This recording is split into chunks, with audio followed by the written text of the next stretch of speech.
এই মুগ্ধ তো প্রতিবন্ধী, ওর আর একটা ভাইও প্রতিবন্ধী।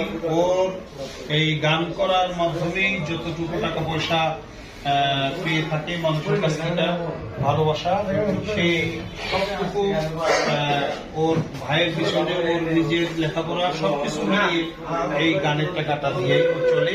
আল্লাহ যেন ওরে ভালো রাখে, সুন্দর রাখে, সুস্থ রাখে এবং ও যেন গানের মাধ্যমে জয় করতে পারে। প্রতিবন্ধী হইলেও প্রতিবন্ধী না, কারণ ও কারো কাছ থেকে ভিক্ষা চায় না।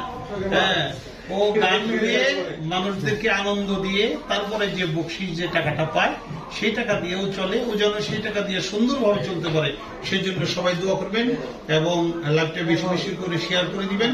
ধন্যবাদ, ভালো থাকবেন সবাই। আমাদের জন্য দোয়া করবেন, আমরাও দোয়া করি।